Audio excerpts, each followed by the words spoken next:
మా చెల్లి వాళ్ళు పండక్కి ఊరైతే వచ్చారు.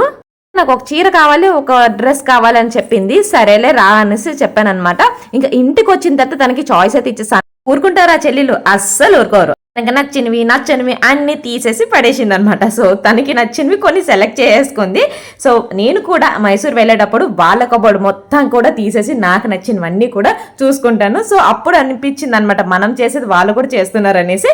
ఇంకా డ్రెస్సెస్ దగ్గరకు వచ్చింది. తనకి డ్రెస్సెస్ డైలీ వేర్వి ఏమైనా కావాలని చెప్పింది అనమాట. సో తనకు నచ్చినవి అయితే అట్లా పడేసింది అనమాట. సో నా లాస్ట్కి తనకి నచ్చినవి తను సెలెక్ట్ చేసుకొని ఇంక ఇంటికైతే తీసుకొని వెళ్ళింది. 4 to 5 శారీస్ అయితే తీసుకొని వెళ్ళింది. దానికి మ్యాచింగ్ గా బ్లౌజెస్ అండ్ డ్రెస్సెస్ అన్ని కూడా 5 డ్రెస్సెస్ అయితే తీసుకొని వెళ్ళిపోయింది అనమాట.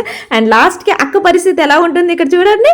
సో నేను తను చేస్తానని చెప్పింది, వద్దులే నేను జస్ట్ చేసుకుంటాను అనేసి చేసేసుకున్నాను అనమాట. సో మీ ఇంట్లో కూడా అక్క చెల్లెలు ఇలానే ఉంటారా? ఉంటే కనుక కామెంట్ సెక్షన్ షేర్ చేయండి. సో ఇదనమాట షార్ట్ వీడియో నచ్చితే లైక్ చేయండి. బాయ్.